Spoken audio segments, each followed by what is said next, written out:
She thought she was just saving a life. Turns out she was starting a war. The Arizona sun didn't just shine, it punished. It beat down on the Gila Bend like a blacksmith's hammer, cracking the earth into a million thirsty pieces. For Genevieve Hayes, a botanist who'd traded Boston's high society for this brutal solitude, the desert wasn't empty. It was a library, and she was its only reader. She was sketching a datura flower, its white trumpet a ghostly miracle in the glare, when she heard it.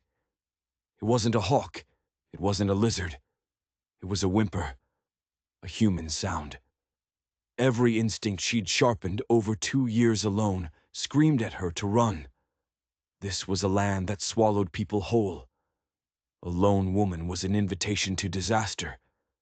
But the sound came again, weaker this time. A pathetic little mewling that hooked into a part of her she thought she'd left behind in the city. Compassion. A dangerous thing to have out here. A foolish thing. She grabbed her walking stick and moved toward the sound, her boots crunching on the loose rock. And that's when she found him. He was just a boy, maybe 10 years old, huddled in the sliver of shade cast by a granite boulder. His skin was the rich, reddish-brown of the local tribe, the people the folks in Redemption Gulch called savages. He was bleeding from a nasty gash on his leg. But that wasn't the worst of it, not even close. His hand was swollen to twice its size, a sickening shade of purple-red. And at the center of the swelling, 2 tiny puncture marks, a bark scorpion. She knew instantly. Its sting was agonizing. In a child, it was a death sentence. The boy's eyes were glassy with fever. He flinched when he saw her, trying to scramble away, but a wave of pain sent him collapsing back against the rock. "Easy now," she said, her voice soft. "I'm not going to hurt you." He stared at her, his dark eyes filled with a terror that went deeper than the poison in his veins. To him, she was the enemy. Her pale skin, her strange clothes. She was one of the invaders pushing his people toward the edge of existence. Genevieve didn't see an enemy. She saw a child, and he was dying. She opened her satchel, her hands moving with the steady precision of a scientist. This was going to hurt, she thought. She pulled out a small, sharp knife. The boy's eyes went wide with panic. "Shh, just for a moment." She held his wrist, and with a quick, decisive movement, she sliced a tiny X over the puncture wounds. A dark bead of blood and venom welled up. Without a second thought, she put her mouth to the wound. The bitter, metallic taste of poison flooded her senses. She spat again and again, trying to draw the venom out before it could claim him. The boy cried out, a thin, wavering sound. His body began to tremble violently. The fever was taking hold. She worked fast, crushing dried plantain leaves into a paste and applying it to the sting. She cleaned and bandaged the gash on his leg with a strip of linen torn from her own petticoat. All the while, she spoke to him in a low, soothing voice, telling him about the plants, about the creosote bush and the deep roots of the mesquite. He wouldn't understand the words. He might understand the calm. The sun began to bleed across the horizon, painting the sky in brutal strokes of orange and crimson. She couldn't leave him here. The coyotes would find him before the night was over. But taking him to her homestead, that was a risk she couldn't properly measure. If his people found him there, they'd assume the worst. Kidnapping, or something darker. If the men from town found him, they might just lynch him for being who he was. She looked down at the boy, now unconscious. In his feverish sleep, he was just a child. Innocent. Vulnerable. The politics, the prejudice, the lines on the map, they all melted away. With a grunt, she hoisted him onto her back. His weight was a shock, a dead, solid burden that made her knees tremble. She began the long walk home, her shadow stretching out before her in the dying light. She was carrying more than just a boy. She was carrying a choice, and she could feel its crushing weight with every single step. The stars came out, cold and brilliant, and offering no comfort at all. She finally reached her small cabin, a fortress of stone and timber built against the harshness of the world. She laid the boy on her cot, his small frame almost lost in the woolen blankets. For the next 2 days, the world outside her four walls ceased to exist. Her life became a simple, desperate cycle. Cooling his brow, forcing sips of water and broth between his cracked lips, changing the poultices. He murmured in his delirium, words from a language she'd never heard. It was a strange, dangerous intimacy. She was nursing the son of a ghost, a warrior from the forbidden lands, and a knot of pure dread coiled in her gut. She had crossed a line, and there was no going back. On the morning of the 3rd day, the fever broke. He woke with a gasp, his eyes clear for the first time. When he saw her, he flinched, pushing himself away. His gaze darted around the unfamiliar room, at her books, her jars of herbs, the strange light. Fear was a living thing in the small cabin. "You are safe," she said, holding up her hands. She pointed to his hand, the swelling almost gone, then to his leg. Better now. He didn't speak. He just watched her with the ancient, weary eyes of a people who had learned that trust was a luxury they couldn't afford. The confrontation she'd been dreading came that afternoon. She was outside, drawing water from the spring, when the world went silent. The birds stopped singing. The wind held its breath. She looked up and saw them. They hadn't walked into the clearing. They had materialized from it, as if the earth itself had given birth to them. 5 men, silent as stone. They weren't painted for war, but their very presence was a threat, a blade resting against her throat. At their center stood a man who was clearly their leader. He was tall, with shoulders that spoke of immense power. His face was granite, carved with lines of authority and hardship. And his eyes held a fierce, sharp intelligence that seemed to miss nothing. Genevieve's heart hammered against her ribs. This was him. This was the boy's father. She didn't run. She didn't scream. She stood her ground, her knuckles white on the handle of the water bucket, and met his gaze. This was the moment of reckoning. He said nothing. He simply raised a hand. The door to her cabin swung open, and the boy stood there. A single word escaped his lips, a name, or perhaps just the word for father. He ran across the clearing and threw himself into the tall man's arms. The chieftain rested a hand on his son's head, and for a fleeting moment, the granite mask of his face cracked, revealing a flicker of profound relief. He examined the boy's hand, then the neatly bandaged leg. He looked from the wounds to Genevieve, his eyes sweeping over her plain dress, her dirt-smudged hands, her defiant stance. Then he spoke. His voice was a low rumble, like distant thunder. The words were in his tongue, but the meaning was universal. "Explain." Genevieve took a slow breath, forcing her voice to stay level. "He was hurt. A scorpion, and a fall. I brought him here. I helped him."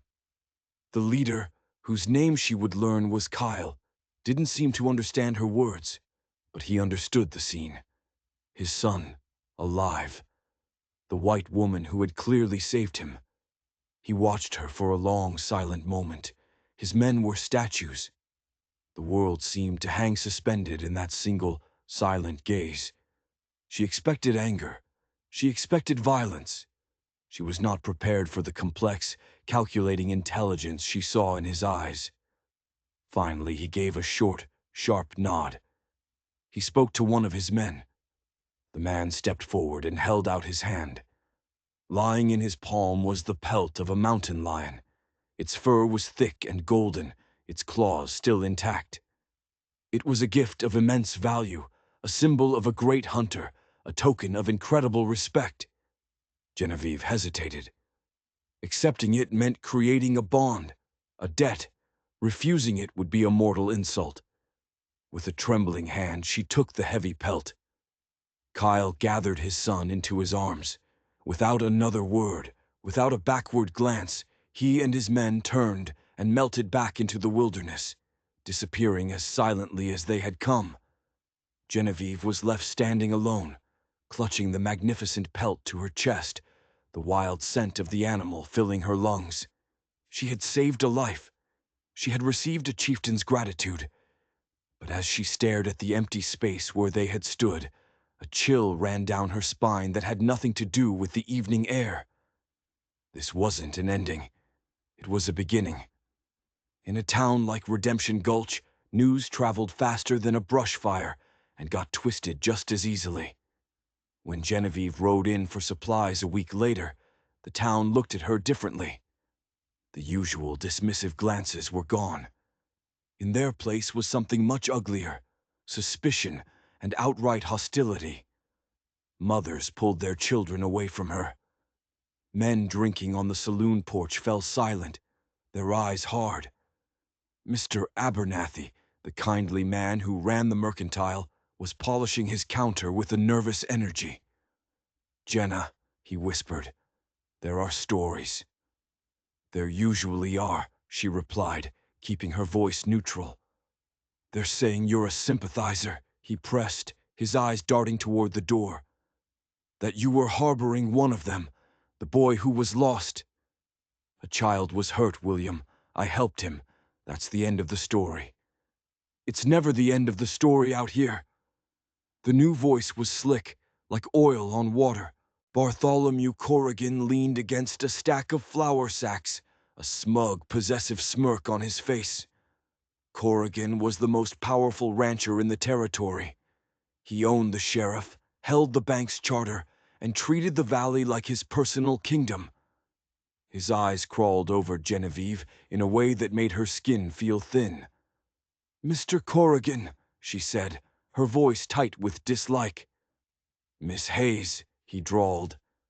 He was a big man, soft around the middle, but with the cold, ruthless eyes of a predator. "I hear you've been playing nursemaid to the savages, a dangerous hobby. They're more likely to repay you with a fire arrow than a thank you." "My hobbies are my own concern." "Now that's where you're wrong," Corrigan said, stepping closer. The smell of cheap cigars and cologne was suffocating. "Everything in this valley is my concern, especially when a lone woman on a prime piece of land starts getting friendly with the very vermin I'm trying to eradicate." He let the threat hang in the air. "That spring of yours," he added softly. "It makes your property exceptionally valuable." There it was. He wanted her land.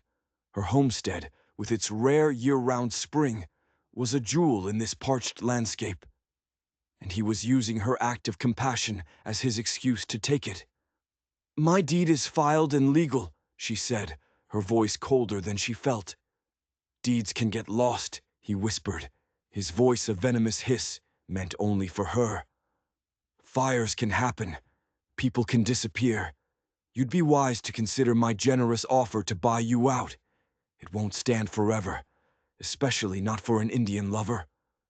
He tipped his hat and sauntered out. Sheriff Brady, who'd been loitering by the door, gave her a hard, complicit look before following his master. "You see," Abernathy murmured, his face pale. "He's been looking for a reason. You just handed him one on a silver platter." The ride home was a nightmare. Every shadow seemed to hold a man with a gun. Her sanctuary had become a trap. She found the proof of his warning waiting for her. The acrid smell of smoke hit her first. As she rounded the last bend, her heart seized in her chest. A section of her research garden, filled with rare medicinal plants she'd spent years cultivating, was a blackened, smoldering ruin. And in the center of the charred earth, an arrow was stuck in the ground. It was crudely made, with gray goose feathers. The kind a white man would make if he wanted it to look like native handiwork. The message was brutally clear. "This is what the savages do. This is what will happen to you." Corrigan wasn't just trying to scare her. He was building a story that painted her as a victim of the very people she'd helped, a story that would justify whatever he chose to do next. That night, Genevieve sat in her cabin with a shotgun across her lap, watching the moonlit shadows dance outside her window. The mountain lion pelt was draped over a chair, a silent, wild reminder of the other world she had touched. She had fled Boston to escape a gilded cage. Now she was in a much deadlier one. She was alone, she was cornered, and her enemy was a man who believed he owned the world. Fear was a cold, hard knot in her stomach, but beneath it, something else was taking root. A defiant, burning anger. Bartholomew Corrigan had mistaken her kindness for weakness, and she was going to make him regret it. For 3 nights, sleep was a luxury she couldn't afford. She existed in a state of hyper-alertness, barricading her door with a heavy chest, reinforcing the shutters. During the day, she used her knowledge of mechanics, a skill her father had insisted she learn, to build simple but effective deadfall traps on the paths leading to her cabin. She was a scientist. She would approach her survival like a grim, logical experiment. On the 4th evening, he came again. But it wasn't Corrigan.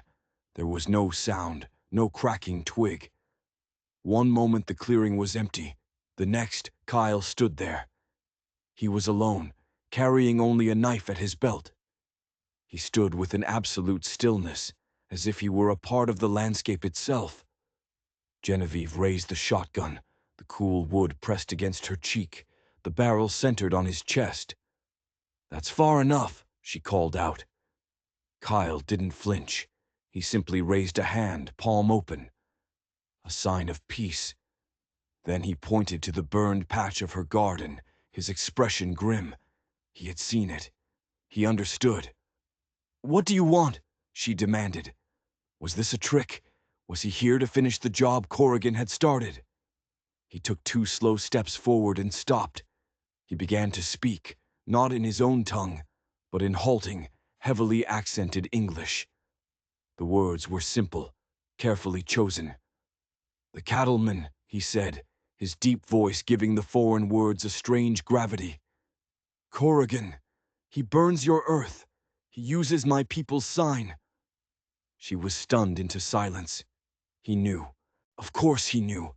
His people would have seen the smoke, found the tracks. They would have seen through the deception instantly. "He wants this land," Kyle continued, gesturing toward the spring. "This water, it is life. He pushes my people from the mountains. He poisons the rivers. Now, he pushes you." "I'm aware of what he wants," she said, not lowering the gun. "Why are you here?" Kyle looked directly at her, and his gaze was not that of a savage, but of a king surveying his battlefield. "You saved my son, my blood. This is a great debt, a debt my people honor. You have the heart of a warrior, to stand alone against the storm." He paused, letting the words hang in the cooling air. "The cattleman will not stop. He will send more men. He will burn this house. He will kill you. A woman alone is a rabbit before the wolf." "I can take care of myself," she retorted, though the words sounded hollow even to her.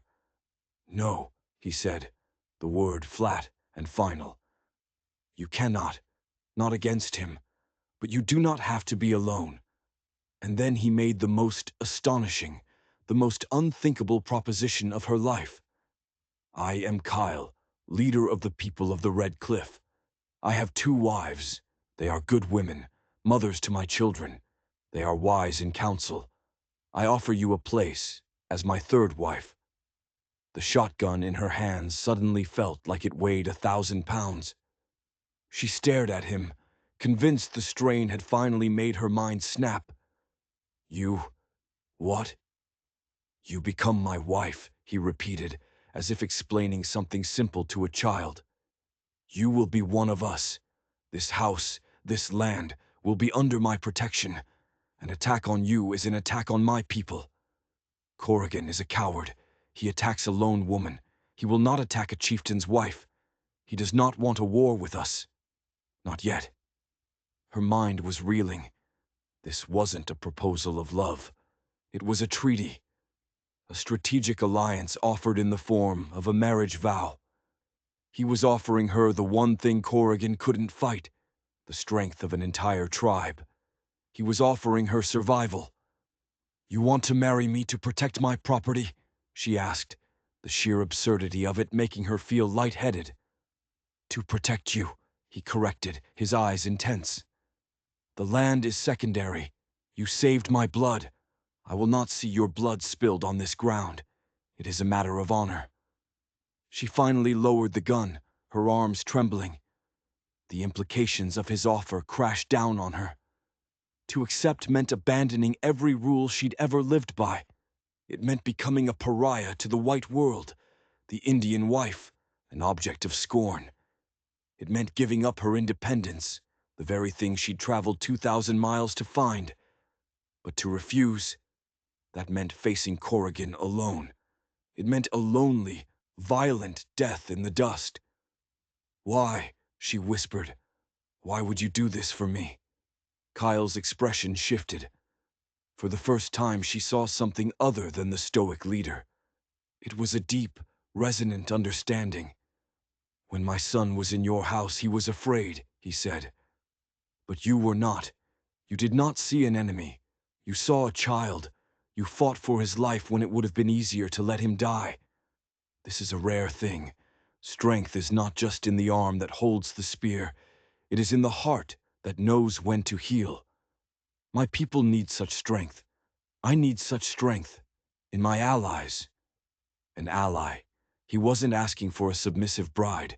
He was asking for a partner in a war he was already fighting. He was offering her a pact of mutual survival. He held her gaze, demanding an answer. "The choice is yours, Genevieve Hayes. The rabbit's death, or the mountain lion's protection. Decide." He turned and walked to the edge of the clearing, his back to her. "I will return in 2 days for your answer." Then he was gone, melting back into the twilight, leaving her alone with a choice that would redefine her entire existence. The quiet life of a botanist was over. The life of a survivor had just begun. The next 48 hours were a waking nightmare. Genevieve paced her small cabin until the floorboards groaned in protest. Kyle's offer echoed in her mind. It was insane. It was terrifying. And it was the only logical solution. She tried to analyze it like a scientific problem, listing the pros and cons in her journal. On one side, the complete ruin of her reputation, the abandonment of her culture, a life bound to a polygamous chieftain from a world she couldn't possibly understand. It was a leap into a bottomless abyss. On the other side, survival, the protection to continue her work, a powerful ally against a ruthless enemy. And something else, something she was reluctant to admit even to herself, a profound respect for the man who made the offer. Kyle wasn't a savage. He was a leader, a strategist, a father who was willing to shatter tradition to honor a debt. He had a raw integrity she'd never seen in the perfumed parlors of Boston or the greedy saloons of Redemption Gulch. Her decision was made for her on the second morning. She was checking the perimeter of her land when she found it. Her spring. The water, usually so pure it was like looking through glass, was cloudy, with an oily film shimmering on the surface. At the bottom of the pool lay the bloated carcass of a dead coyote. Someone had poisoned her water. It was Corrigan's checkmate. A move of such calculated cruelty it took her breath away. Without water, her land was worthless. Her survival was impossible. He hadn't just attacked her garden. He had attacked the very lifeblood of her existence. A cold fury filled her, burning away every last scrap of doubt. This was no longer just about survival. It was about defiance. She would not be driven from her home by a coward who poisoned wells. When Kyle appeared at the edge of the clearing that evening, she was waiting for him. She wore a clean dress, her hair neatly brushed. She held no gun. His eyes questioned her. "I have my answer," she said, her voice clear and strong. "I accept your proposition." A flicker of surprise crossed his face. "But I have terms." Now it was amusement. He inclined his head, granting her the right to speak. "This is a partnership," she stated, "not a surrender. This land remains my own. My work continues. I will be your wife, and I will stand with your people, but I will not be a servant. I will be treated with respect, not as property." Kyle listened, his expression unreadable. For a long moment, the only sound was the wind in the cottonwoods. Then he gave a slow, deliberate nod. "It is as I said. An ally. Your terms are the terms of a warrior. They are accepted." The wedding was nothing she could have ever imagined. There was no white dress, no solemn vows of love and honor. It was the forging of a pact. Kyle brought only one other person, an old woman named Tayani, whose face was a beautiful, wrinkled map of her people's history.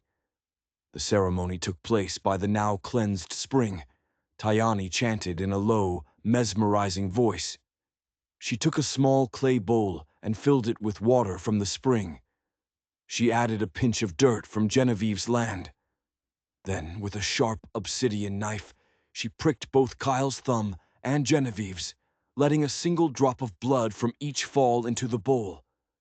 She stirred the mixture with a hawk's feather and offered the bowl to Kyle. He drank half, his eyes never leaving Genevieve's. Then he passed the bowl to her. Her hand trembled as she took it. The gritty, earthy liquid tasted of the land, of life, and of the blood pact she was making. When she had drunk, Tayani smashed the bowl against a stone. The pact was sealed. There was no turning back. That night, they did not stay in her cabin. Kyle led her to a small, sheltered camp he had made nearby. A fire crackled between them. He laid out 2 bedrolls, one on either side of the flames. They were husband and wife, and they were complete strangers. "You are not afraid," he stated, more than asked. "I'm terrified," she answered honestly. "But my fear of Corrigan is greater than my fear of the unknown."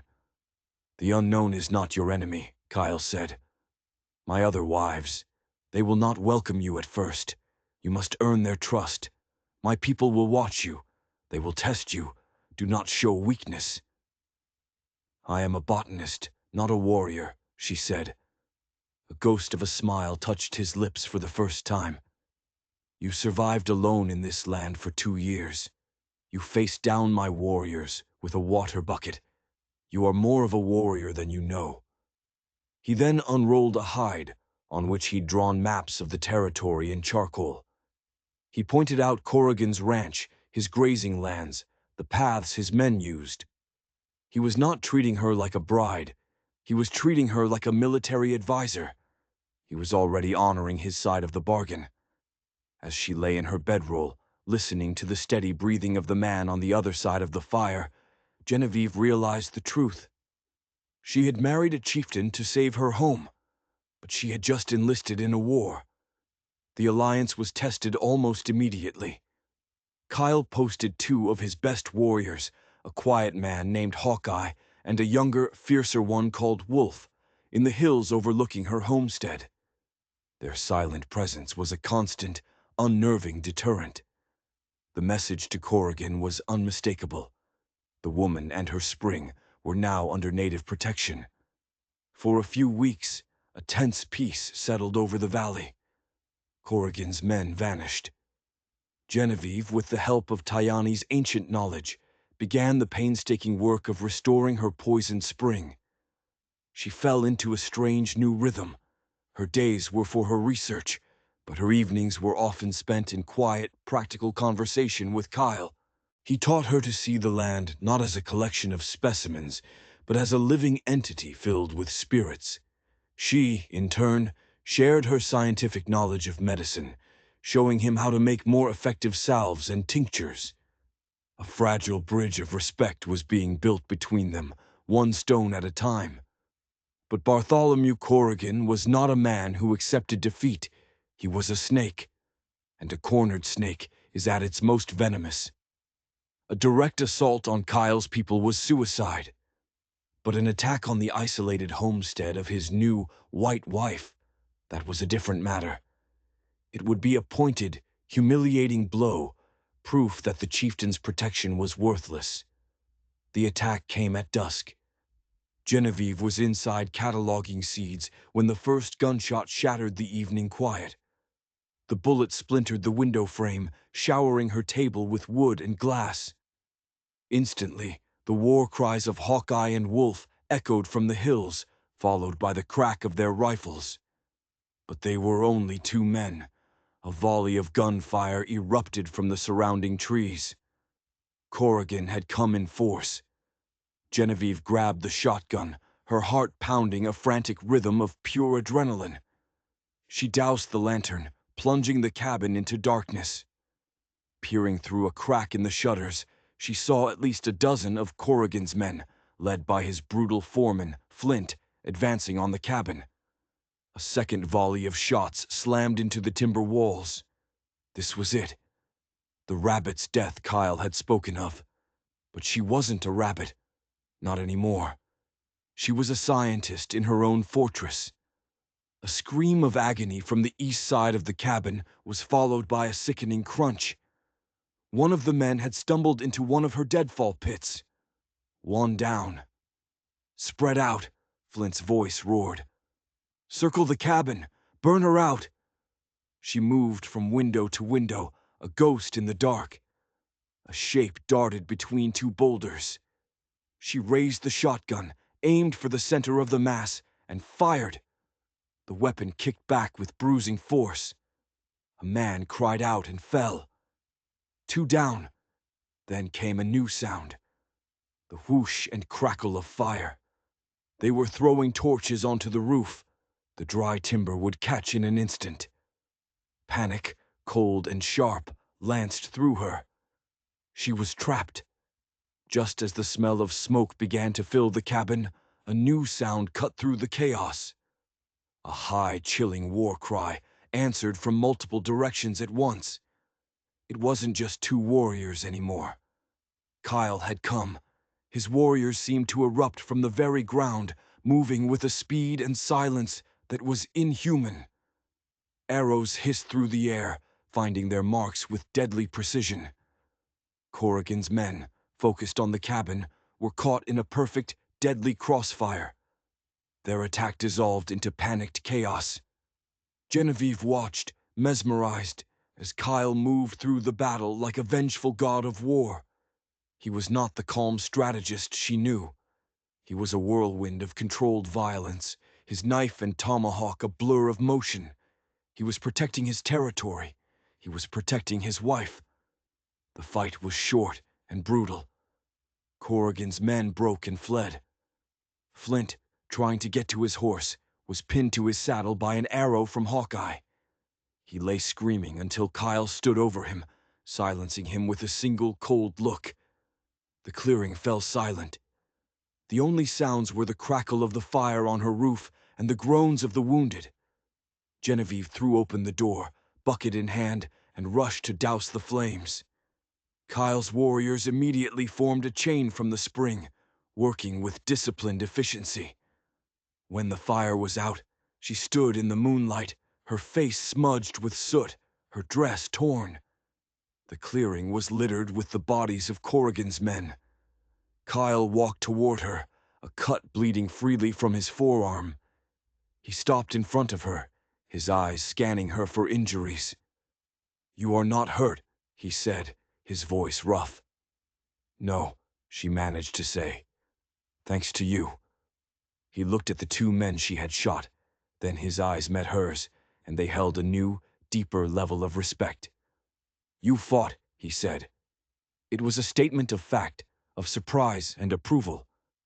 "You told me not to show weakness," she replied. He reached out and gently pulled a piece of smoldering debris from her hair. His fingers brushed her temple. It was the first time they had touched since the ceremony. In the midst of death and violence, it was an act of shocking intimacy. A jolt went through her, sharp and unexpected. Corrigan will pay for this, Kyle vowed, his voice a low growl. He has shed the blood of my people on my wife's land. He has declared war. Genevieve looked at the carnage around her, at the dark shape of her home against the starry sky. This was her life now. Smoke and blood, strange alliances and deadly enemies. She had accepted Kyle's hand to survive. But tonight, fighting alongside him, she realized she had done more than that. She had chosen a side. The aftermath of the battle was a grim, silent affair. Kyle and his men dealt with the fallen under the cold light of the moon. They took Flint captive, his fate to be decided by the tribe. This wasn't settler justice. This was the justice of a sovereign nation under attack. Genevieve, her hands still trembling, tended to the wounded. She worked alongside Tayani, the old woman who had married them, the two of them communicating through gestures and a shared knowledge of healing. With each wound she cleaned, each bandage she tied, she felt the threads binding her to these people grow stronger. Kyle submitted to her care last. He sat on a log, silent as she cleaned the gash on his forearm.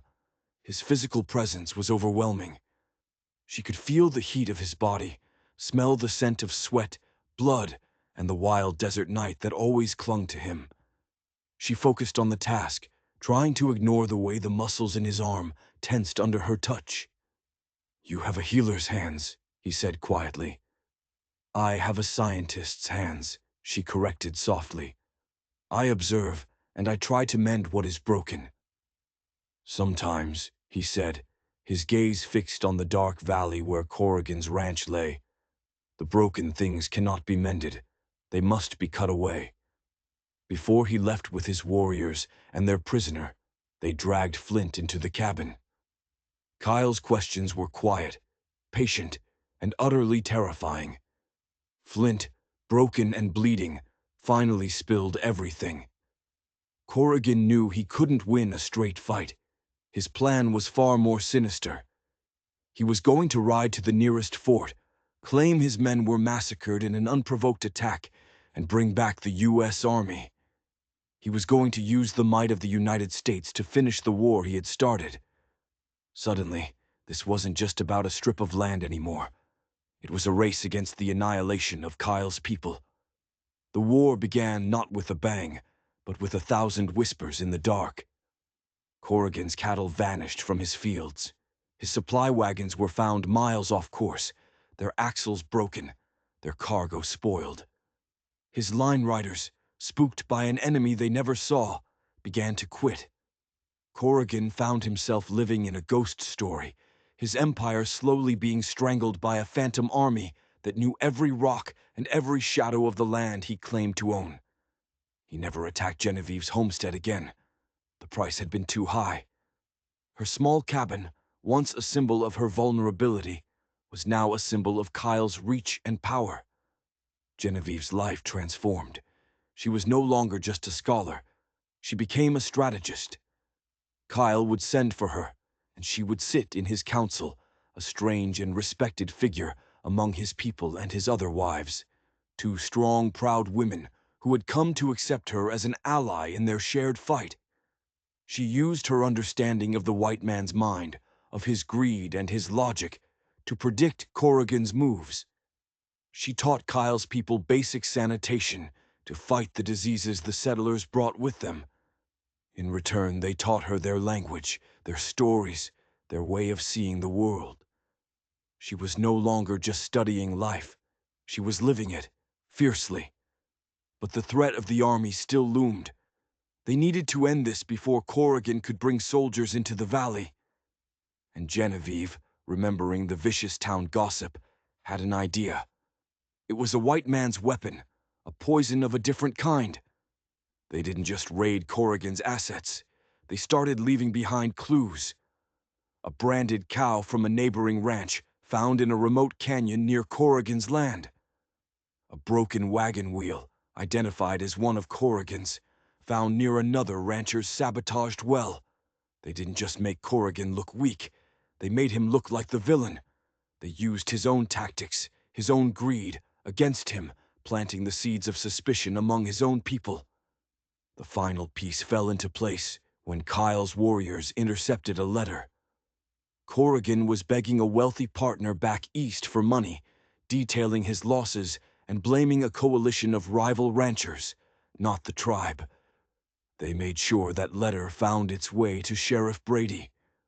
The tide of opinion in Redemption Gulch turned with brutal speed. Bartholomew Corrigan, the king of the valley, was now seen as a desperate rustler, a snake eating its own tail. His empire, built on fear and intimidation, crumbled when his neighbors turned against him. Broken and facing charges, Corrigan sold his holdings for a pittance and fled back east, a defeated man. The serpent had fled his nest. The war was over. One evening, Kyle came to her cabin. The air was peaceful. The spring flowed clear and pure. "He is gone," Kyle said, standing on her porch. "Our agreement is fulfilled. You are safe." Genevieve looked at him. The terms of their arrangement were met. She was free. She could dissolve the pact, remain on her land as she'd always wanted. Alone, independent. The thought should have been a relief. Instead, it felt like an unbearable loss. "And now?" she asked, her voice barely a whisper. He looked at her, his dark eyes searching her face, and in them she saw the entire history of their strange alliance. The scorpion sting, the burned garden, the blood-soaked battle, the quiet councils. Theirs was a relationship forged in fire and blood, built on mutual respect and the grim business of survival. It was stronger and more real than any romance she had ever imagined. "Now," he said slowly, "you have a choice. Again. You can stay here alone as Genevieve Hayes, the botanist. My people will honor you as a friend. We will watch over you from a distance." He paused. "Or you can remain as you are, Kyle's wife, an ally, a counselor to my people, a part of our future." He wasn't commanding her. He was offering her a place she had earned. He was giving her the choice to remain bound not by necessity, but by a new, unspoken loyalty. Genevieve looked past him at the vast desert, awash with the colors of sunset. She had come here seeking solitude and had found a community. She had come seeking independence and had found a partnership. She met his gaze, and for the first time, she allowed herself to see the man, not just the chieftain. She saw the lines of care around his eyes, the strength in his jaw, the quiet intelligence that had seen her for who she was from the very beginning. A small, genuine smile touched her lips. "I believe," she said, "that I am already home." He did not smile back, but the harsh lines of his face softened. He gave a single, profound nod of understanding. He had offered his hand in marriage to repay a debt, but in doing so, they had both found something far more valuable. In the heart of the wild, two worlds had collided and created a new one, a life forged not of passion, but of a rare and resilient respect. And for Genevieve, it was a dawn more beautiful than any she had ever seen. The story of Genevieve Hayes, the botanist from Boston, is a powerful reminder that true courage isn't about being fearless. It's about choosing to act in spite of your fear. It shows us that alliances can be found in the most unexpected places, and that respect is a language more powerful than any spoken word.